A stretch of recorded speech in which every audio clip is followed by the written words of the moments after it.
Selamat pagi, saya ucapkan kepada Bapak dosen Ucu Darussalam sebagai dosen mata kuliah Bisnis Big Data, dan saya ucapkan juga selamat pagi kepada teman-teman sekalian. Perkenalkan, nama saya Remawati Katarihoran.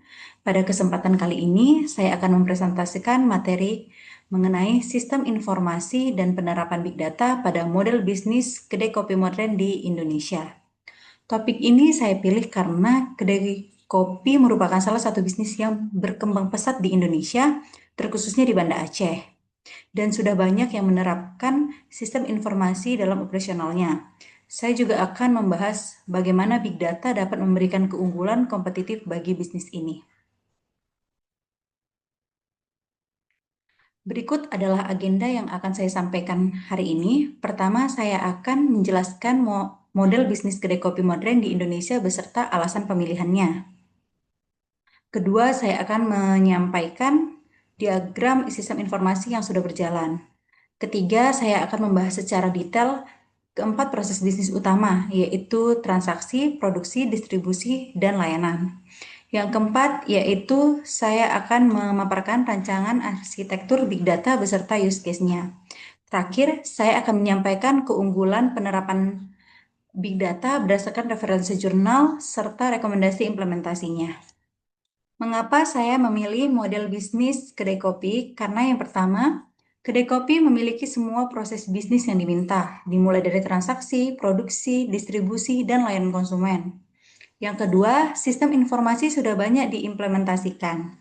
Yang ketiga, volume data tinggi dan berulang, sangat cocok untuk big data dan prediktif analitik. Yang keempat, model bisnis ini sangat relevan dengan lokasi Banda Aceh, karena Banda Aceh memiliki budaya kopi yang sangat kuat dan banyak memiliki kedai kopi modern. Yang terakhir yaitu kompetisi tinggi, sehingga membutuhkan data-driven decision making yang mendesak. Berikut adalah diagram alur sistem informasi yang umum digunakan di kedai kopi modern saat ini. Kita lihat alurnya, yaitu customer melakukan pemesanan melalui aplikasi atau langsung ke kasir. Data masuk ke sistem POS, kemudian dilanjutkan ke kitchen display system atau layar barista. Setelah pesanan selesai disiapkan, status diupdate dan stok bahan baku otomatis berkurang di sistem inventory. Jika stok mendekati batas minimum, sistem akan otomatis membuat PO ke supplier. Semua data transaksi, produksi, dan interaksi pelanggan tersimpan di central database dan ditampilkan melalui dashboard analitik untuk pemilik dan atau manajer. Diagram ini menunjukkan bahwa sistem informasi sudah terintegrasi dari depan sampai ke belakang. Sekarang saya akan menjelaskan proses transaksi secara lebih detail. Proses dimulai dari pemesanan oleh customer, baik secara langsung maupun melalui aplikasi. Kasir atau sistem kemudian menginput pesanan ke pos. Sistem akan menghitung total pajak, diskon, dan poin loyalty secara otomatis. Kemudian pembayaran dilakukan melalui kris, e-wallet, atau cash. Setelah pembayaran berhasil, struk digital atau cetak diberikan, dan seluruh data transaksi langsung tersimpan ke database pusat. Proses ini menjadi sumber data utama yang paling kaya untuk analitik big data nantinya.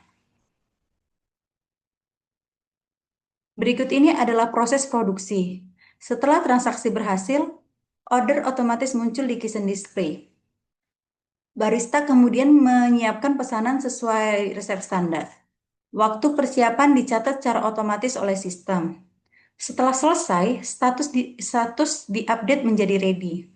Dan yang paling penting, sistem secara otomatis mengurangi stok bahan baku seperti biji kopi, susu, cup, dan lain-lain. Jika stok mendekati habis, sistem akan memberikan peringatan atau bahkan membuat PO secara otomatis. Untuk proses distribusi ada 3 jalur utama, dine-in, take-away, dan delivery. Untuk delivery, sistem biasanya sudah terintegrasi dengan Gojek atau Grab, sehingga tracking bisa dilakukan secara real-time. Sementara itu, proses layanan konsumen meliputi pemberian rating, ulasan, dan penanganan keluhan. Data ini akan masuk ke sistem CRM dan loyalty program. Dengan data tersebut, kedai kopi bisa memberikan promo yang dipersonalisasi kepada pelanggan setia. Sekarang kita masuk ke bagian rancangan Big Data. Slide ini menunjukkan rancangan Big Data yang saya usulkan. Agar lebih mudah, saya ibaratkan seperti sebuah restoran.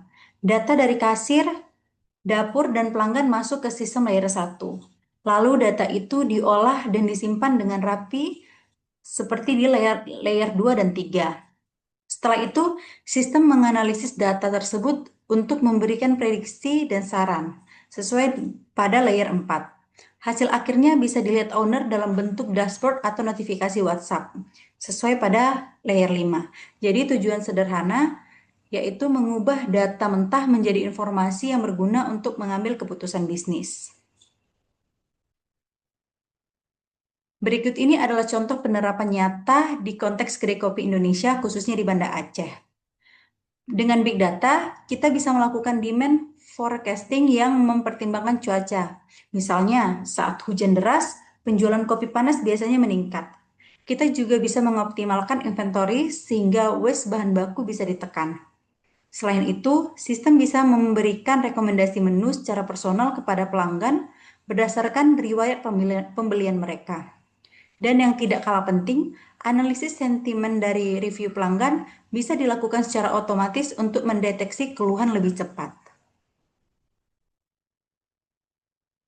Keunggulan penerapan Big Data ini saya dasarkan pada paper dari Bradlow et al.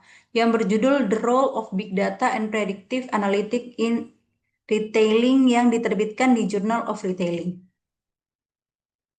Pada paper tersebut menyebutkan 5 dimensi Big Data, yaitu customer, produk, time, location, dan channel.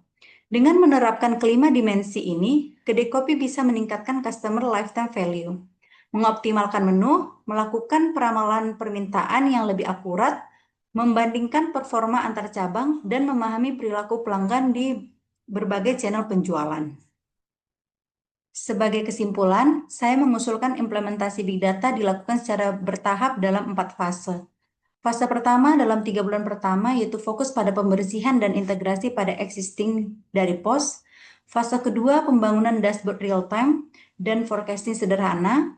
Fase ketiga membangun pipeline Big Data yang lebih lengkap. Dan fase terakhir adalah personalisasi penuh terhadap penerapan di multi-outlet.